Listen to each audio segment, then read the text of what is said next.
Yeah, one of the illustrations of this, and it's a bad anecdote or badly told anecdote, was the story that I wish Wendell were here because I think he could cover it. I think he's already left. Was the idea that after the President Bush II, or George W, gave the mandate that we were going to the moon and Mars, they marched right out of the door to go do it, and the lunar science community and the Mars science community started to gear up and started to get excited, and this is coming, and we're going to go work on this. And then the transportation guys ran off and started trying to build some new vehicle fleet to go do it.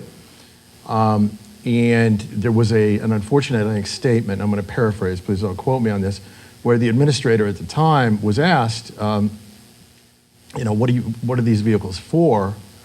What's the mission of these vehicles? And basically the answer was, well, we don't know. We'll figure that out later.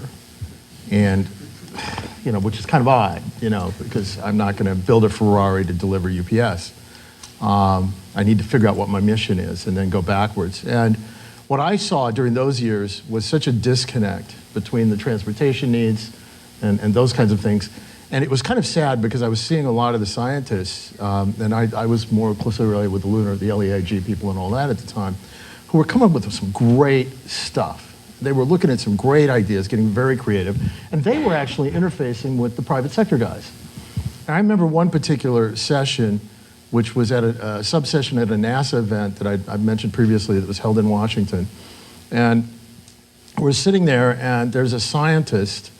Actually, I think he was at JPL. He was definitely a Mars guy, but he was interested in also in lunar geology and those kind of things. And we were talking about, I don't know if you were in the session for that one, but we were talking about the idea of digging out lunar regolith to cover a habitat and hiring a commercial firm that would dig out lunar regolith to cover a habitat. And I almost heard his light go off, like that electric sort of zoom kind of sound. And he went, I can study the strata, the lunar soil strata, while you're digging the ditch for the habitat regolith. We can work together. And there was like this almost a group hug in the room. And it was this kind of understanding. And by the way, then I can do stuff more cheaply because you guys will already have the tools there to do what you're doing, and we can actually multitask and multi-purpose the tools.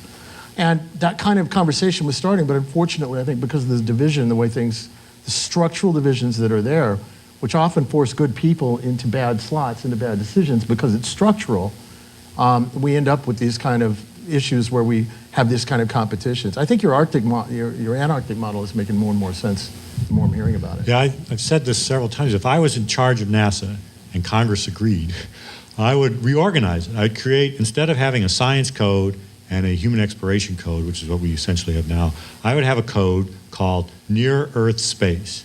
And it would be the moon, Mars, and the near Earth objects.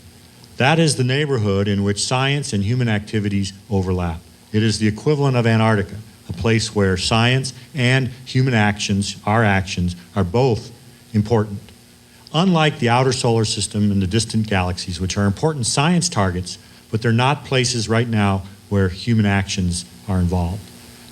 Near Earth Space. I'd make that code and put everyone that's doing Mars in there, everyone that's doing Moon in there, everyone that's doing asteroids and trying to prevent asteroids from hitting the Earth, all those folks together and say, your job is to explore near Earth space. You're going to need rockets to do it, you're going to need habitats to do it, you're going to need life scientists to do it, you're going to need all sorts of folks to do it. Make it so. And separately, you have this sort of distant science code that does telescopes and outer solar system exploration. It's a different type of organization. And I would then charge that group with 4 big projects. Not exclusive, not either or, but all 4. You must do all 4 of these things. The way the U.S. Antarctic program is charged with a list of things, it's not pick 1 or 2 of these, it's do all of the things on this list. Maintain South Pole, maintain U.S. operational capabilities in Antarctica, maintain 2 coastal stations. That's the list of the Antarctic program, and it must do all of them. Well, the list I would give to this code would be sample return program for Mars, human exploration of near-Earth objects, long-term research base on the Moon, long-term research base on Mars. How and when they did the different pieces, I would leave up to them. You know, I don't know a priori whether it's best to do this one first or that one first, but all four of them have to be on our agenda.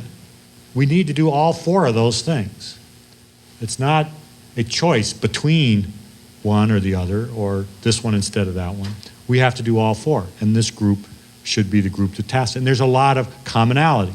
The kind of technology, the kind of science related to the Moon is related to Mars. It's related to near-Earth object, flying out into deep space, learning how to do that to visit a near-Earth object is going to help us go to Mars, et cetera, et cetera. There's a lot of commonality there.